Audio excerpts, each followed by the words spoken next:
محمد نواز شریف کو بری کر دیا گیا ہے۔ اسلام آباد ہائی کورٹ نے العزیزیہ اسٹیل ملز ریفرنس میں انہیں بری کر دیا ہے۔ اس سے پہلے ایون فیلڈ ریفرنس میں بھی بری ہو چکے ہیں۔ 6 جولائی 2018 کو اسلام آباد کی احتساب عدالت نے ایون فیلڈ ریفرنس میں مسلم لیگ نون کے قائد نواز شریف کو 11 سال قید کی سزا سنائی تھی، جس میں وہ پہلے بری ہو چکے ہیں اور آج العزیزیہ میں بھی بری ہو چکے ہیں۔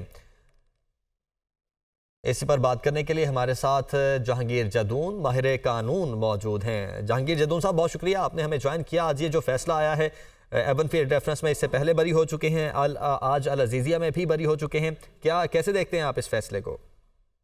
دیکھیں، آج جو فیصلہ ہے یہ میرٹ پہ کیا گیا ہے اور نیب کو کہا گیا ہے کہ آپ کتنا ٹائم لیتے ہیں اور آپ کے پاس جو ڈاکومنٹری ایویڈنس ہے وہ کورٹ کے سامنے پیش کریں۔ تو نیب نے جواب دے دی کہ ہم نے جے آئی ٹی جو بنی تھی اس کی جو انالیسس تھا اس کی بنیاد پہ یہ ریفرنس فائل کیا تھا۔ تو انہوں نے کہا جی جے آئی ٹی نے جو انالیسس کیا ہے اس کے ڈاکومنٹس کدھر ہیں؟ تو نیب کے پاس وہ اوریجنل ڈاکومنٹس نہیں تھے۔ انہوں نے کہا جی ہمارے پاس تو بس فوٹو کاپی ہوئی ہیں، وہ ڈاکومنٹس ہیں۔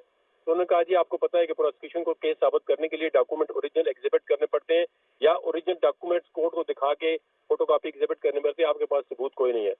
تو نیب جو ہے بے بس نظر آیا وہاں پہ، ان کے پاس کوئی ثبوت نہیں تھے۔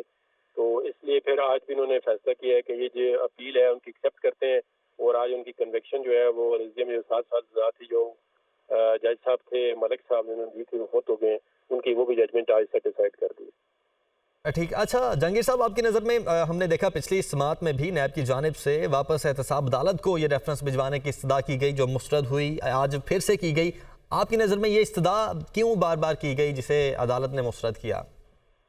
اس کی وجہ سے یہ کیونکہ جج صاحب فوت ہو چکے تھے، وہ کہتے ہیں کہ اگر جج صاحب باعث تھے تو وہ ایک دوبارہ جو ہے وہ ریمانڈ کر کے ایک نیا فیصلہ لے لیں۔ اس لیے پھر انہوں نے کہا جی آپ میرٹ پہ بات کریں کہ ہم کیوں کیس ریمانڈ کریں، اگر آپ چاہتے ہیں تو اس کیس میں کیا آپ کے پاس ایویڈنس ہوگی نیچے ٹرائل کورٹ میں آپ پیش کریں گے۔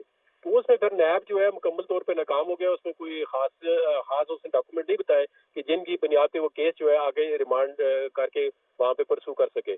انہوں نے پھر یہ سمجھا ہے کہ بجائے سے کہ اتنا سفر کیا ہے اپیلنٹ نے اور دوبارہ اس کو ٹرائل میں رکھنا جو ہے مناسب نہیں ہوگا، لہٰذا انہوں نے آج ہی میرٹ پہ فیصلہ کر لیا اور اپیل جو ہے ایکسیپٹ کر کے کنوکشن سے ڈیسائیڈ کر دی۔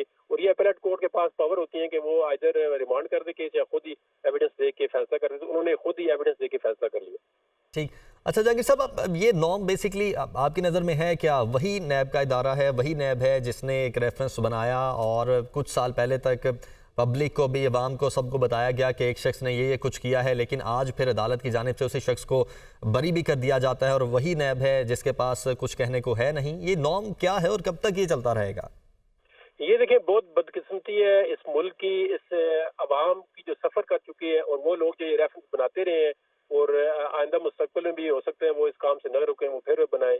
تو آج ایک دیکھیں وزیر اعظم کا سپریم کورٹ میں کیس تھا، وہ اس کو جوڈیشل مرڈر کرا دیا جا رہا ہے۔ پھر ان وزیر اعظم کو دیکھیں۔ ٹھیک، اچھا جہانگیر صاحب، آپ یہ بتائیے گا کہ اب اس فیصلے کے بعد ایون فیلڈ ریفرنس میں بھی اس سے پہلے بری ہو چکے ہیں، العزیزیہ میں بھی اب بری ہو چکے ہیں، اب ان پر کسی قسم کی کوئی قانونی قدغن تو نہیں؟ اب کسی بھی اپنی الیکشن کمپین میں جا سکتے ہیں، جو اپنی سیاسی سرگرمیاں ہیں ان کو کیری کر سکتے ہیں؟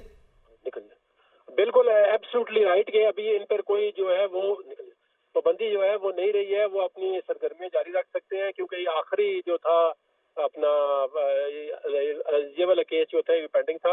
تو اس کے بعد انہوں نے دونوں جو اپیل تھی ان میں کنوکشن تھی وہ ختم ہو گئی ہے، اب کوئی ایسا کیس نہیں ہے جن میں ان کو کنوکشن ہو۔ تو وہ بالکل ٹھیک ہے، اب ان پر کوئی ایسا کیس نہیں ہے۔